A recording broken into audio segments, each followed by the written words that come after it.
Hey everyone, and welcome back to our channel. Today we're diving back into our series on best Gantt and road mapping tools for Jira. In our previous episodes we've already covered some big names such as BigGantt, WBS Gantt or ProScheduler. Now it's time to talk about the native tools built right into Jira. Jira Plans, also known as Jira Roadmaps, and Jira Timeline.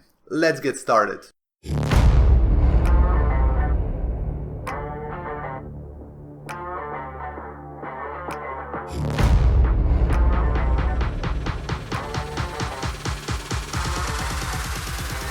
So you're running a team in Jira and you're wondering, do I really need a separate app for my road mapping or for my Gantt charts? Atlassian offers two built-in solutions, and understanding the difference is key to picking the right one for your team. First up, let's talk about Jira Timeline. This is the most basic single project road mapping feature. I'll repeat that, single project road mapping feature, which already means that it won't work that well when managing programs or portfolio, since you can use it as not only a roadmap but as a regular Gantt chart as well. Think of it as a simple visual timeline of your work. It's perfect from small to medium-sized teams who want to visualize their project's progress. You will find it right here on one of the tabs when you open your project in Jira. So let's have a look. And already you see that we have a high-level overview of our epics. So it shows your epics and the associated work on a horizontal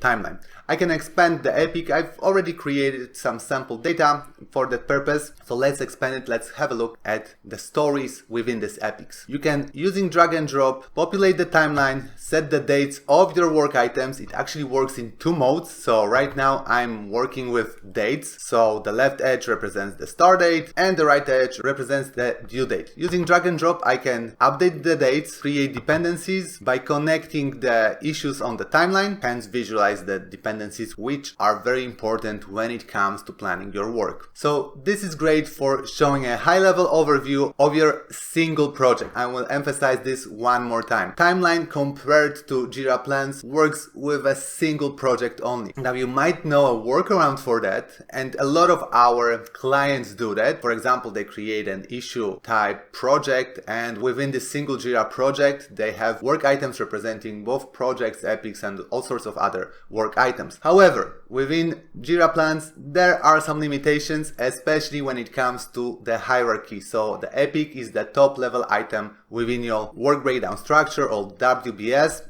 And this is a big limitation in my opinion when it comes to Jira Timeline. This is not the case since Jira Plans enables you to create levels within the hierarchy above the epic level. So for example, programs, projects, initiatives, and so on and so forth. This is not possible in Jira's timeline view. Another thing is that it has an issue limit. And I know that a lot of you guys are working with really huge numbers when it comes to work items. So that can be another limitation that you need to take into account. Now, when it comes to the interface, there are some interesting things here. So for example, you have the search box, the assignees here or your team members. There are some built-in filters. So for example, I can narrow the view to a specific epic that I've created, filter by labels, filters by categories. So that is great if you want to focus on a specific area of your project or maybe only work items that are still remaining to do.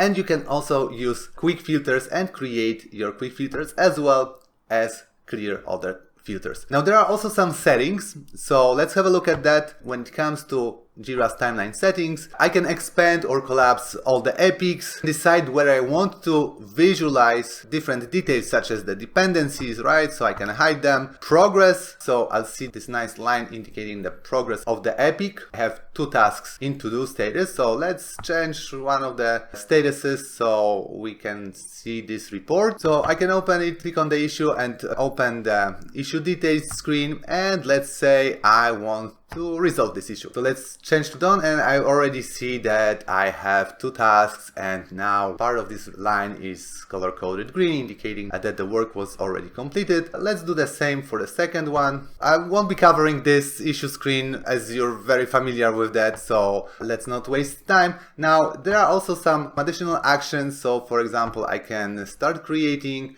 an item above. Move the work item. So let's try to move some. Let's move this feature a little bit. Let's move it to the other epic. So this means that the epic link was updated. Report is obviously updated as well. Now I can move this work item to first position or to last position. So in other words, prioritize that, as this is using the rank field. So it syncs with your board's backlog. What else can we do here? Well, we can edit the dates, remove the dates, edit the dependencies. When you click on that, you'll see that I do have a link. I can only work with the blocks link, so that's another limitation compared to other tools such as BigGantt, for example, where you can visualize all the different dependencies, plus you have some additional Gantt chart specific type of dependencies that will help you with auto scheduling. Alright, so that's pretty straightforward. Now, this view is arranged into sprints and releases. So if I add this story to a sprint, and by the way, I mentioned in the beginning that I'm working using dates. That's because we are discussing Gantt and road mapping tools together in that video. The other option is to work with your sprints. In other words, all the work items will be aligned with your sprint start and end dates. So let's see if I have any sprints created. Yeah, I do have one sprint. Let's assign it to a sprint. So I do have some items in sprint 1. Let's start the sprint. Now when my sprint has dates, start and end dates of the sprint, I should be able to visualize it on the timeline. And that's exactly what happened. So you see my sprint here. Now my work items are not aligned with the sprint yet. That's because I need to change the configuration. So let's have a look here. Did I miss anything? We also have the progress releases, so I can hide my releases here or show the start and end dates of the releases, just like in case of the sprints. And I also have some warnings. So I do have a warning here, and I have to admit I always like warnings because they remind me that something needs my attention. So the child work item begins and ends outside of the dates set for this parent work item. Very important warning. I would expect a little better visual indication, something that catches my eye. I do like how BigGantt and also our clients like how the BigGantt manages this use case, but it's a warning, so still it's great to see it. Now I can maybe zoom in a little bit here and let's have a look at the settings. So there's the more action button where you have the configure timeline button, and here you'll see, first of all, I enabled the timeline, right? Second of all, I don't want to see only the high levels. I want to see everything that is below the epic as well. And I can schedule by start and due dates or schedule by sprint. So let's schedule by sprint and let's get back to the timeline. I will be redirected to my board. But if I go back to the timeline, you should observe a slight change here. So whenever an item is assigned to a sprint, that's exactly how it will be visualized. Although other items are not visible anymore. So adding items to a sprint is pretty straightforward. As you can see, it's just a simple click. Now you can also export this to an image, export it to a spreadsheet, and you have this new feature right here. You can create a roadmap. But this requires product discovery, and we did cover product discovery in one of our previous videos quite a while back. So maybe it's time to refresh this video and show you latest features. But I will not do it in this particular video. We're focusing on the timeline and on Jira Plans. So also when you right click on the task, you can change its color coding. So that's another nice thing to have. And that's about it. So simple, yet I think it does work for small teams, and again, if you're managing a single project, then yeah, it might be the tool for you. Now let's have a look at Jira Plans. So when it comes to plans, it is way more advanced. So keep that in mind. I haven't created any plans yet, so let me walk you through that. Alright, you can control the access, you can link boards or projects. So let's search for some project. I have some sample data here. Let's add another one. Okay, so maybe my weather app and another one. So here there are three ways to define the scope or the range of work items that you want to work with.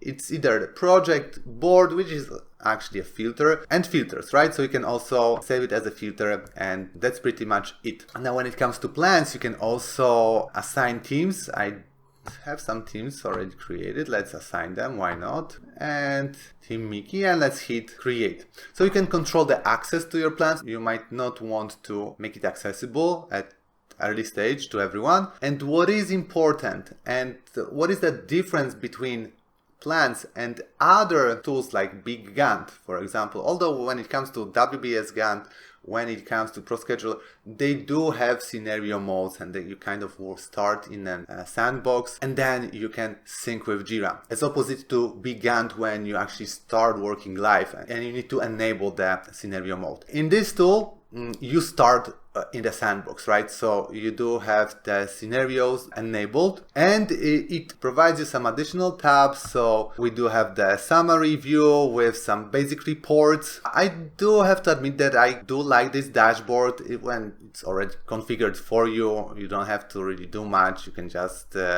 change the settings and you have some valuable reports. For example, status overview, work in progress for every epic. You can select the different statuses you want to focus on.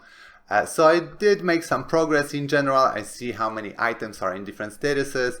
I see a list of key dependencies. That's another very important feature. I already see that I do have a warning here and I have a delay. Another thing that I really like, there is the team progress. I haven't assigned work to teams, so this report doesn't tell me much at this point. Alright, so I assigned some work to my teams and now I can see the reports, the team's progress, as well as the team capacity. So quite a lot of information, quite essential information when it comes to tracking progress at the team level. So far so good. I like this view, to be honest. So let's go to the timeline. Let me collapse this side panel. So when working with the timeline, here you can customize what is presented as columns. So you have the list of your work items, you can add different fields as columns, and there are plenty of fields to pick from, although not as many as you can use in other tools, again, such as Structure, such as BigGantt, but still there's a couple of interesting fields that integrate with Jira Product Discovery, so that's great. Maybe when it comes to rollups, it's not that advanced compared to other tools, but I know a lot of you guys are using this tool. It's not that bad, but it's not that great as well, right? So if you already know that one of the disadvantages is a deal breaker for you, instead of wasting time searching dozens of available tools, reach out to us. We'll help you do it much faster and cheaper. When it comes to the timeline, there are a couple of interesting things here. Let me just click on the timeline, so the list of my columns collapsed. And now I see my epics, I see the stories. As I mentioned, within Jira Plans, you can define how the tool generates the hierarchy using the parent link, and I can create levels above the epic level. Very important feature. Compared to timeline, it's pretty similar. So using a single click, you can add your work items onto the timeline. You can create links using drag and drop, create such links as well. The links are color coded. So that's again something that I really like. If there's a conflict, the color coding will change to red. And already you see that I did make some changes. So all the changes are indicated in this top right corner right here, called unsaved changes. So when I click on it, I will see the list of all the changes that I've introduced. I can decide whether I want to send notifications, quite an important thing, and save changes. So as soon as I save, the work items will be updated in your Jira, the dates, the links, and so on and so forth. Alright, let's have a look at the filters, and here it's more advanced compared to timelines. So you see already that I can decide what hierarchy I want to show, to what level within this hierarchy you want the tool to work. So for example, we want to see only the high level, and it's as simple as that. There are plenty of other filters by releases, by teams, by assignees, pretty straightforward. This one is something that I really like, quite advanced compared to other tools. So I have to admit that Atlassian, you've done a good job with the warnings. There are plenty of warnings and you can filter by warnings, and these are the things that you need to pay attention to and resolve to make sure that your project is on track. and success. So for example, here we have a child work item ends after its parent work item, something that we've already addressed. Or work item starts or ends after its due date. So not only the relation between the parent and the child, but also in terms of the due date, right? Or for example, the open work items has passed its assigned end date.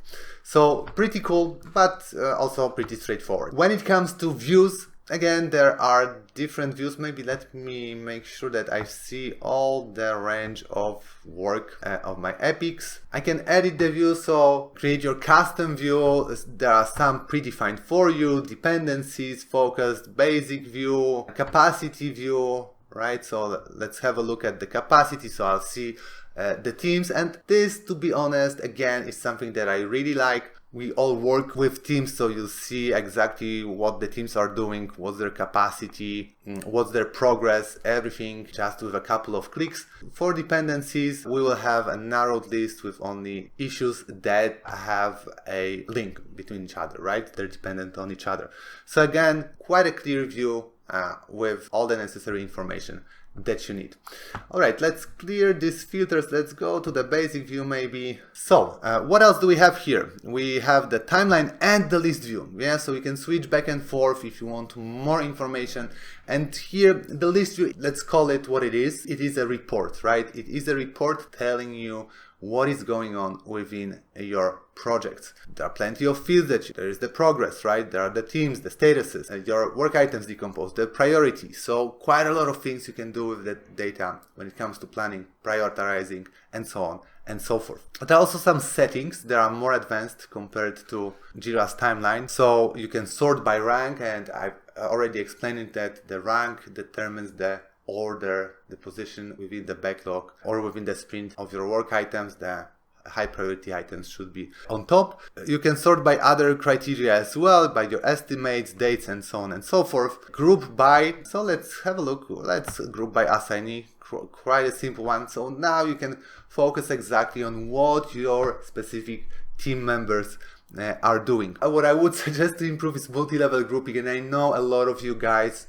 ask about that. And I think that BigGantt or BigPicture did a great job, because multi-level grouping enables you to generate more informative reports, more detailed reports, insights on what's going on within your project. All right, so let's disable that. There is also the dependencies style, because when you have a lot of dependencies, you're kind of creating a spider web, a network of dependencies, and the timeline is obscured by all these lines. You have the scheduling errors, so you do have a warning here. And again, I'll repeat that one more time. I do love this feature. You can show all the warnings on the timeline. So we do have all sorts of these different warnings, and we have some additional view settings here. We have roll-ups by dates, roll-ups of sprints, releases, teams, and estimates in the field section. So quite limited compared to Structure, compared to BigGantt, compared to BigPicture, but still available. There are other tabs here that I won't be covering in details. So there is the Program tab. Let us know in the comments if you would like me to explore this in another video. There is the Calendar view, pretty straightforward. There is the Teams view, so you can work with your teams. Releases, a dedicated section for that, as well as a dependency map. So this is something I don't see that often. I have to admit, I love this feature. I love how all the dependencies are presented. Of course, in my simple example, there's not that many of them, but I'm sure you get the idea, as it's nice to have it in different forms, visualized in different ways, on the dependency map, on the timeline, on a list view, a dedicated view for that purpose as well. And you can share and give feedback. Well, sharing is something that I often use when working with my clients, and trust me, they're very demanding. They're very demanding. They want to have it all on a plate, served without any clicking. Sharing enables you to, with a single click, to share exactly what you're looking at. So I do like that in BigPicture, for example. Your report is available with a single click, configured, showing you exactly the information that you need. Here it's similar. You can also provide some feedback here. And I think I'll stop here with this review. Let us know in the comments if you would like us to dive deeper into plans. Maybe you have a specific use case you want to address. You can always reach out to us for a free consultation, but the first step to smarter project management is simple. Go to geniusgecko.com. From there you can explore our full range of PPM services, training programs, and expert resources. Thank you for watching, and I'll see you in the next one.